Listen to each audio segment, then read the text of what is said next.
Hey everyone, welcome back to the channel. I haven't done a video for quite a while, so I thought I'd make one and for the 3D printing crew out there. So now everyone knows printing with PLA is fast and it's easy to use, but sometimes the layer lines really detract from your print. So I don't know if you can see that properly, and especially on rounded surfaces. It's right, you can do ironing, I know, but an ironing predominantly works much better on a flat surface. And even if you use variable height, you're still going to get some kind of visible layer lines. So this video is about some tools that I find essential to getting high quality prints and the finished product. So let's get into it. Okay, now you can see a lot better the layer lines that it's the print is finished there, and whilst the rest of the print turned out really good, nice and smooth, you look up the top and it's front and center. It really detracts from it. Really horrible to look at, and in fact this was printed using variable height too. Whilst I'm not a whiz with variable height, it still should look a lot better than that. Okay, so along to the tools.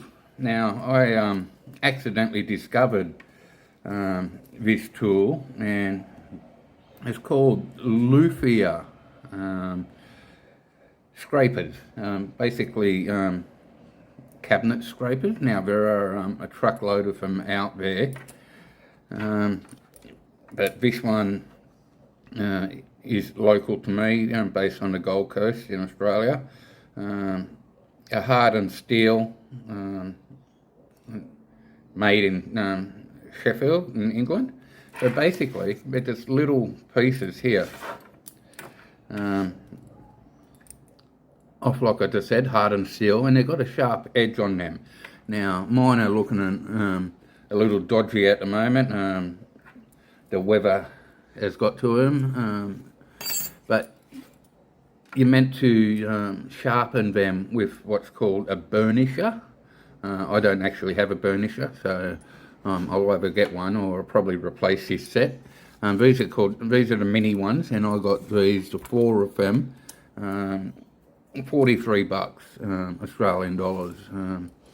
So basically what you do, now as you know, sanding PLA, you be there for hours and hours and hours, and that's no exaggeration, as most 3D printers would know. I'll have this done within 10 minutes compared to hours. So what you've got to do, I'm just going to come out a little bit more. So you get your blade, you've got to find out which way is the shaft. Okay, so just get it like, and you're scraping, so along where the layer lines are, you're scraping back. You've got to take a firm grip on it. So it's not actually sanding, it's scraping all these layer lines away. Now you think, gee, look at the shitty job that's leaving. But it's a process. Now they come in handy as well, these irregular shaped ones, for doing the curved surfaces, like the cranium on this Terminator bust. Now you have to be careful depending how thin, how many walls you print it in, because you don't want to scrape all the way through. They are quite sharp, so just be mindful of that if you like, slice your hand or your fingers. Now I've tried sanding PLA, and look, I've gone through so much sandpaper, it's ridiculous. Now you kind of like want to go against the grain, so to speak, but also with it. I suppose going against the grain, you're kind of like gouging. Okay, so what was that? All of what, 3-4 minutes? Give that a bit of wipe down, and you can see already those layer lines have all but disappeared. Okay, so I did say it was a process. So sanding is part of the process. So not with your typical like little fingerboard sander or sandpaper, or I have one of these sanders, a very small contact patch, and I use this. It's actually a foot sander, believe it or not, and you can get all different size grit pads for it. You've got the 180, you've got 120, and also an 80. Now I've got a 120 on it. It's variable speed. So basically I just want to smooth this up a little bit using a little foot sander.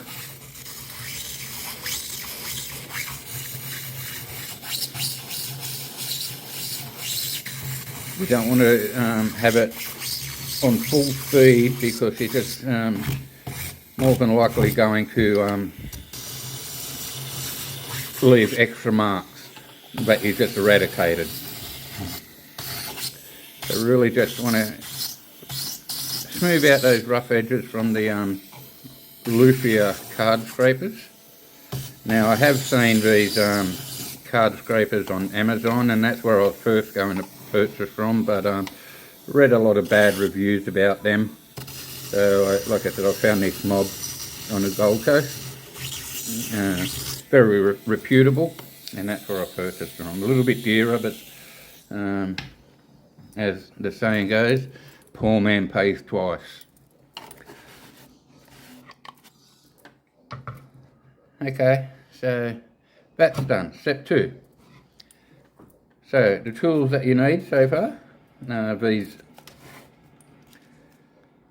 luthier card scrapers or cabinet scrapers, and your foot sander. Now, next one that I use is a 2-in-1 filler primer. Now it's by Rust-Oleum, very well known in the 3D printing scene. So what I'll do, I'll shake her up, take her outside, and give her a coat of this primer. So what this one does, whatever tiny little imperfections, ruts and grooves, so to speak, it'll fill that as well. Fill them and make it all nice and smooth. So I'm just going to go out there and do some painting. Okay, so I've gone out, I've given it a lick of this primer. You can see that it's come up pretty nice and smooth. At the back here, I will need to just give that a little go over. I think I'll just use 400 grit sandpaper on that, just to smooth out that little section just there. But as you can see,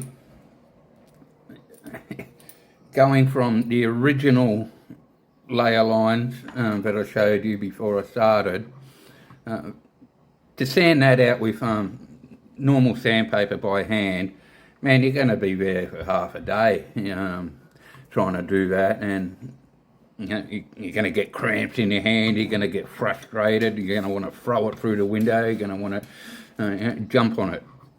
With this, it takes all that frustration and stress and hard work out of it. I cannot recommend these scrapers enough. There will be times where you won't be able to use them, so unfortunately I don't know what to do there. There are other alternative methods you can use. So anyway, next step is to paint that. Now you can see I've got some overspray, but that's okay.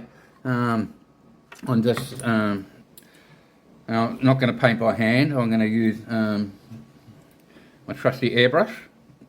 Again, this is a necessary tool, but if you're going to be doing a lot of painting, I'd advise getting an airbrush.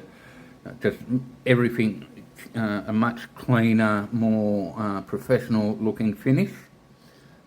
Get yourself a good one. I've got the Iwata Eclipse HPCS. You just need a little mini compressor like that to operate it. Okay, so I have to let that dry a little bit, give that a sand, and after I give that a sand, I'll give it maybe one more coat, and then we'll come back and we'll paint it together. Well, the Terminator bust has now had 3 coats of paint, and as you can see, that is super smooth. Those layer lines that were first visible at the start of the video just completely gone, and that's mainly due to the card scraper, the luthier card scrapers, as opposed to like hours on end of sanding. Now, I'm not saying you wouldn't be able to achieve the same result by sanding. You most certainly would. But my point all along in the video is how much time and effort these card scrapers save, as opposed to hand sanding or any other machine sanding, even that foot sander that I use. But as you can see, it's turned out beautiful. That is so smooth, really smooth. I'll put a couple of coats of clear on it, and that'll gloss it up a little more and also protect the paint that I had. So there you go. I hope you've enjoyed the video. If you have, please give a thumbs up. Always goes a long way, and it's always much appreciated.